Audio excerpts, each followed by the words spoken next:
Boa noite a todos. É um prazer recebê-los na Universidade Católica de Minas Gerais. É uma alegria contar com os arquitetos aqui nessa mesa, o engenheiro Antônio Márcio.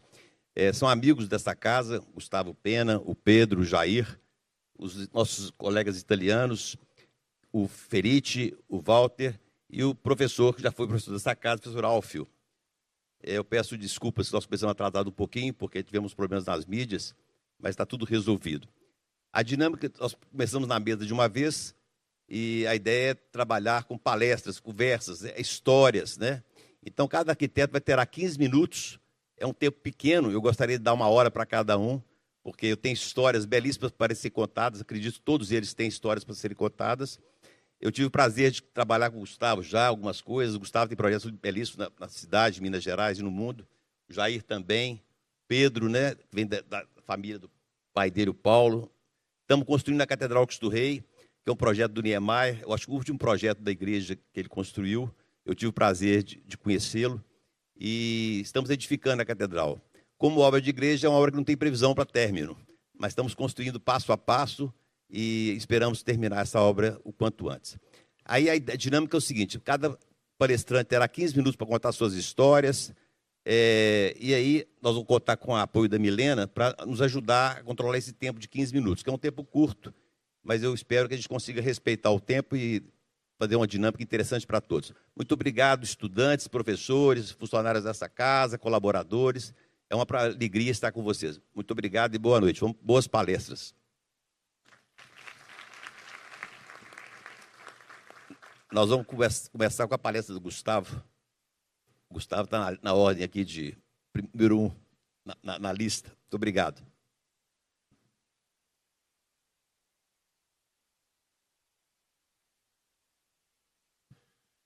Eu sou semi-analfabeto digital, eu sempre erro alguma coisinha. Mas olha, em primeiro lugar, cumprimentar meus colegas de mesa aqui, meus amigos queridos, o João, o Antônio Marcos, o Rômulo, Jair Valera, os italianos amigos, Alfio, Jair Valera.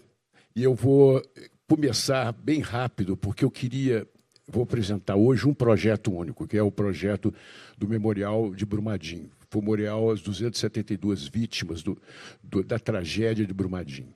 Isso aconteceu no 25 de janeiro de 2019 e o memorial foi inaugurado esse ano. Foi uma obra que teve uma inauguração até mais um pouco demorada pelo conteúdo. Mas o que foi mais importante foi a experiência de trabalhar com gente. Nós fomos escolhidos pela equipe, pelas famílias das vítimas. Houve um concurso e as famílias assistiram a nossa exposição. Vocês vão ver o vídeo original. Elas se identificaram com a nossa ideia. Essa ideia foi, inclusive, muito trabalhada para fazer a mesma coisa que nós pensamos naquela época. Foi dificílimo. Foi uma obra dificílima que envolveu uma equipe enorme e o testemunho que a gente dá é de uma equipe envolvida que sofreu junto. Foi uma equipe de solidariedade. Por isso que eu acho que é importante mostrar um memorial desse, porque esse memorial significa não só o trabalho que a gente teve, mas é uma obrigação de nós mineiros, de nós brasileiros, reverenciarmos a essas pessoas que estavam ali trabalhando quando aquela massa imensa de terra tirou a vida de todo mundo. Então, aquilo é uma coisa de uma negligência criminosa. Eu acho que a gente tem obrigação de reverenciar, até para que isso nunca mais aconteça. Então, eu vou passar primeiro o vídeo e depois eu vou falando alguns detalhes para vocês. Pode apagar a luz aí, por gentileza. Oi? E depois... Opa, é porque eu fiquei com o seu microfone. A disposição da mesa não foi muito adequada. Então, se nós quisermos sentar ali embaixo para assistir os vídeos, a gente vai movimentando, cada hora sobe um, pode ser? Pode ser? Sentar aqui embaixo para ver os vídeos, as apresentações. Quem for apresentar, fica aqui comigo. Ah, tá. Compra. Você fica aqui. Quem apresenta, fica conosco aqui. Pode ser assim? Pode ser. Vocês observarem melhor a apresentação. Eu não vou fugir, não tem jeito, não. Fica à vontade. Então, vamos lá, gente. Eu vou passar o vídeo e depois O vídeo é vídeo curto, mas ele mostra muito bem a ideia conceitual do projeto. E depois eu vou explicar um pouquinho da obra, das questões nossas de sustentabilidade e mostrar as imagens de hoje, como está.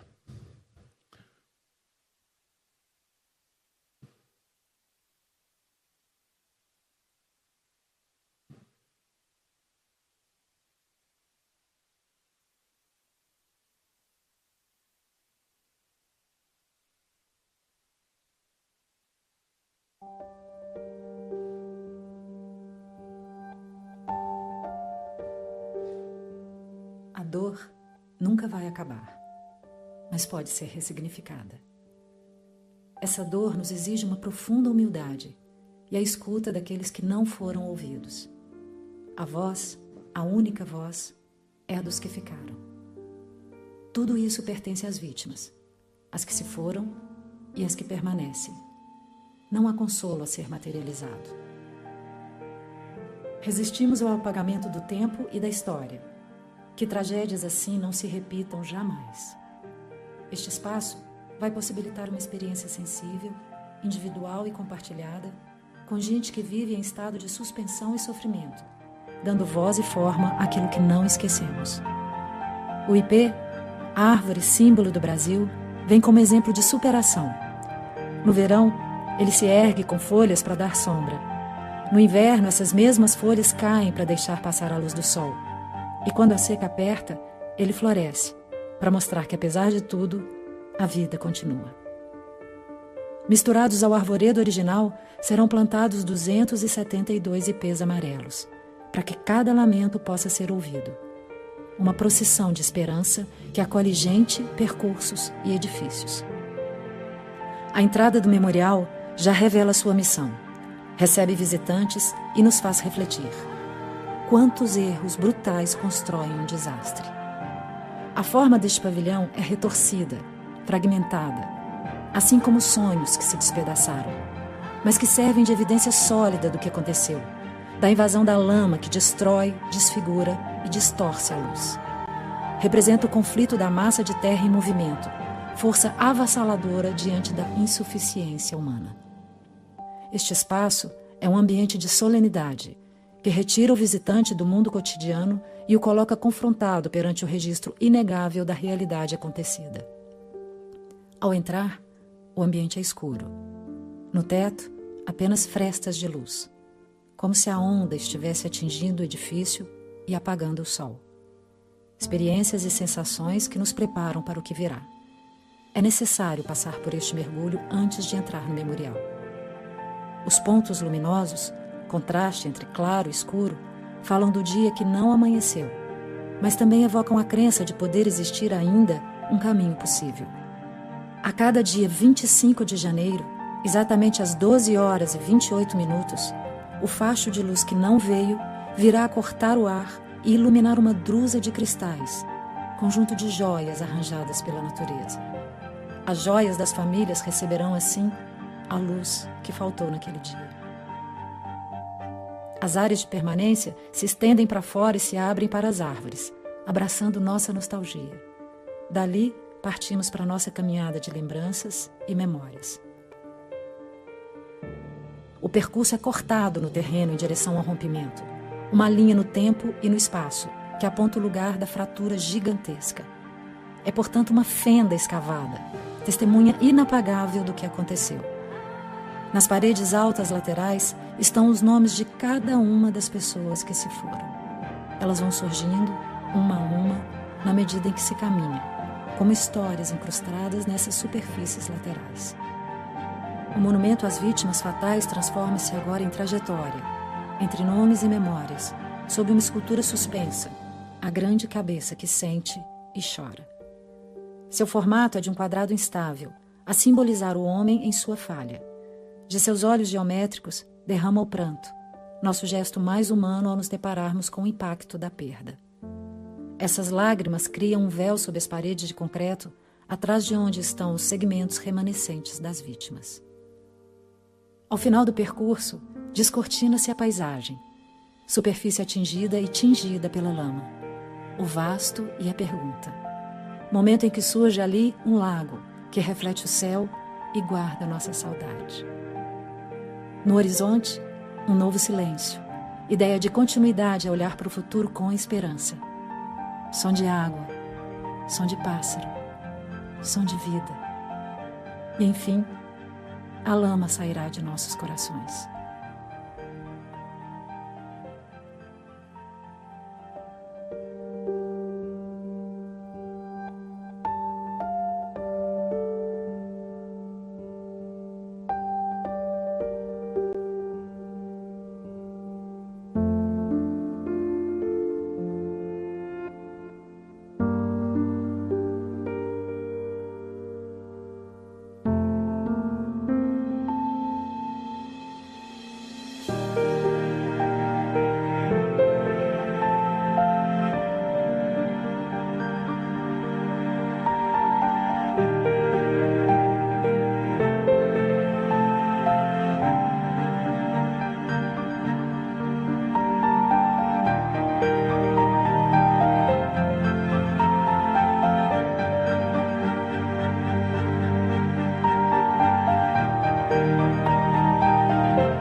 Bom, gente, então...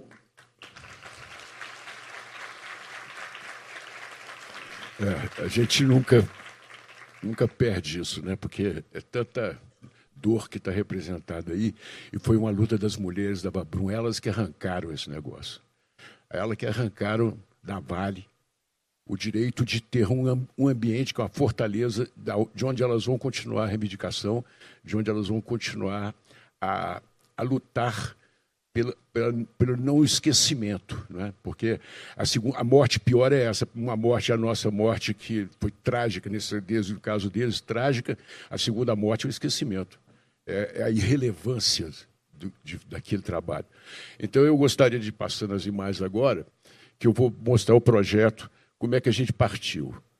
Basicamente é o seguinte: você tem o pórtico de entrada, o eixo, esse eixo é a fenda que aconteceu por frações de segundo na vida real. Frações de segundo, a barragem era toda verde. De repente aparece uma fissura de cima e embaixo. Aí dali você já sabia o que ia acontecer. Então essa fração deixou de existir. Eu falei, não, vamos materializar essa fenda para sempre. Porque essa fenda é assassina, foi ela que... Então... Aí o eixo é o pavilhão de entrada, o eixo aponta diretamente ao local do rompimento. Essa cabeça que chora é uma metáfora, porque a gente tem a ideia de que o homem inventou a roda. Eu tenho uma discussão, o homem não inventou a roda está na Lua, está numa jabuticaba, numa laranja, né? Numa tora de árvore. O que o homem inventou, na realidade, foi o quadrado. Isso é uma invenção que não existe na natureza, é o cubo. E quando a cabeça rompe, quando essa cabeça desequilibra, significando que toda essa coisa de nosso controle da natureza, nós acharmos que resolvemos a vertical e horizontal num sistema racional, falha. Essa hora falhou. Falhou porque eles acharam que não ia falhar. Eles apostaram, às vezes até o laudo dizia isso, e foi ali que 251 funcionários da Vale foram almoçando, foram levados embora. Fora então, A nossa história é essa cabeça. Aí vem o final, é o lago, que é o retorno, né? A ideia do retorno, do fluxo, do ciclo. E a gente tem essa planta toda quebrada, que é exatamente a ideia de que aquilo aconteceu com as construções que estavam ali. Dali você parte para o espaço de memória e testemunho, que são essas duas salas. Uma fala das pessoas e outra fala do que aconteceu. Tudo que aconteceu, tudo que envolveu a imprensa, os bombeiros, a comunidade e principalmente, fundamentalmente, as famílias. A cabeça está aí, é um monumento que tem essa conformação. As faces do monumento é a topografia da região do Córrego do Feijão. É como se o Córrego do Feijão estivesse chorando. É a impressão digital da própria terra que está ali.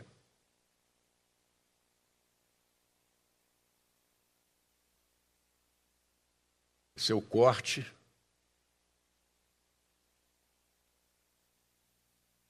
E aqui são as imagens do que está lá hoje, né? Que é muito interessante, porque a terra que está usada aí é a terra que foi retirada do próprio leito do Córrego do Feijão, da terra, e ela é monocromático. O prédio é todo a mesma cor, chão, parede, tudo é a mesma cor. Essa drusa também, ela representa o dia, para não esquecer, os textos que temos no prédio são pouquíssimos. É esse texto, o da Adélia Prada, memória e testemunho, mais nada. Essa sala da memória, essa sala do espaço, é um espaço de é onde eles reúnem para conversar sobre tudo que houve, e aí é uma grande mobilização. Repara, por exemplo, que o movimento também é das montanhas, é um movimento nosso, porque nós somos Minas Gerais, né? Nós já sabíamos que tinha Minas aqui. Nós somos mineiros, muitos de nós aqui, né? Os italianos não sabem isso, nem os paulistas também não. Mas o que mais revolta em nós sermos mineiros de Minas Gerais é que há muito tempo nós somos isso e não sabemos fazer até hoje.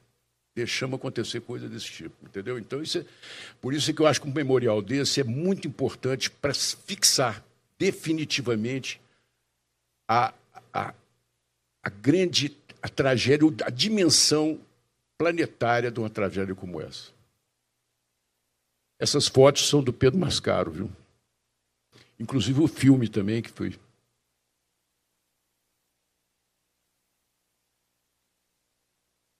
Você vê lá, as montanhas, elas não são retinhas, aquelas curvinhas assim, não. As montanhas nossas são cortadas como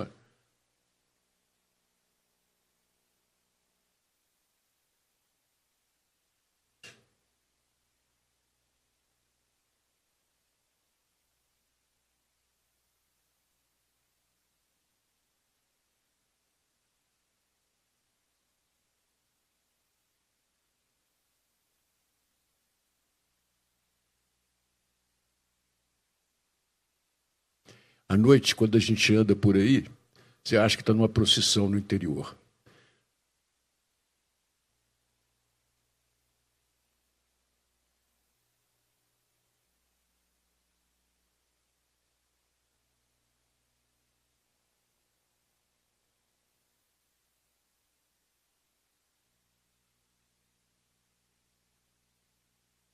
Então, eu vou ficar por aqui, tá, gente?